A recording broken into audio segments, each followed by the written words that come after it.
Hello friends, welcome to food funda. চলে এসেছি নতুন একটি রেসিপি নিয়ে। এখন তো বাজারে প্রচুর আনারস এসে গেছে, আর আনারস কিন্তু আমার ভীষণ প্রিয় একটি ফল। এই সময় যে কোনো অনুষ্ঠান বাড়িতেই আনারসের চাটনি কিন্তু বেশ পাতে লক্ষ্য করা যায়।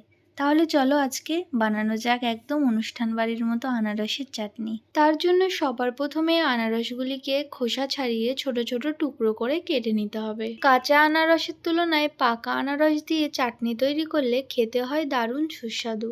সমস্ত আনারসের টুকরোগুলি আরো ছোট ছোট টুকরো করে কেটে নেওয়া হয়ে গেছে। এবার আমি নিয়ে নিয়েছি একটি চপার। এখানে আমি চপারের মধ্যে আনারসের টুকরোগুলি নিয়ে খুব ভালোভাবে চপ করে নেব। তোমরা চাইলে গ্রেটারের সাহায্যে গ্রেট করে নিতে পারো, আবার মিক্সিতে দিয়েও একটু পেস্ট করে নিতে পারো। আনারসে প্রচুর পরিমাণে vitamin A, C, calcium, potassium এবং ফসফরাস রয়েছে, যা শরীরের জন্য খুবই উপকারী।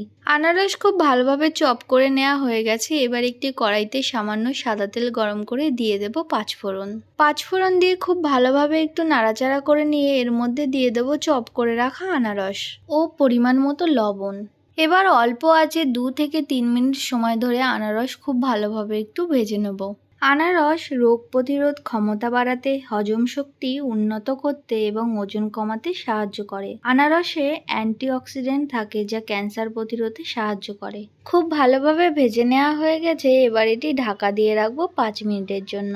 এই রেসিপিতে আলাদা করে জল দেওয়ার প্রয়োজন নেই, কারণ আনারসের ভেতরেই 87% জল থাকে। 5 মিনিট পর ঢাকনা খুলে এর মধ্যে দিয়ে দেব পরিমাণ মতো চিনি। চিনি দিয়ে খুব ভালো করে মিশিয়ে নেব এবং অনবরত নাড়তে থাকবো, তাহলে চিনি গলে যাবে আর নিচে ধরেও যাবে না। চিনি খুব ভালোভাবে মেল্ট হয়ে গেলে এর মধ্যে দিয়ে দেব রঙের জন্য সামান্য পরিমাণে হলুদ গুঁড়ো। এটা অপশনাল, চাইলে তোমরা দিতে পারো আবার নাও দিতে পারো। হলুদ গুঁড়ো দিয়ে খুব ভালোভাবে মিশিয়ে নিয়ে 1 মিনিট ফুটিয়ে নিলেই তৈরি আমাদের আজকের রেসিপি অনুষ্ঠান বাড়ির মতো আনারসের চাটনি। এবার গ্যাসের আঁচ বন্ধ করে ওপর থেকে ছড়িয়ে দেব কিছু কাজু বাদাম ও কিশমিশ। আজকের এই অনুষ্ঠান বাড়ির মতো আনারসের চাটনির রেসিপি তোমাদের কেমন লাগলো আমায় কিন্তু কমেন্ট করে জানাতে ভুলো না।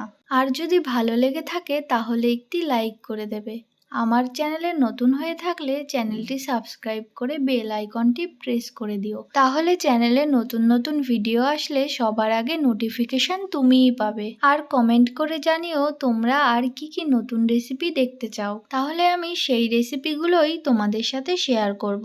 বাড়িতে একবার অবশ্যই এই রেসিপিটি ট্রাই করো, তাহলে বাচ্চা থেকে বড় সবাই চেটেপুটে খাবে। আজকের মতো এইটুকুই, দেখা হবে নেক্সট ভিডিওতে। সবাই ভালো থেকো, সুস্থ থেকো, টাটা।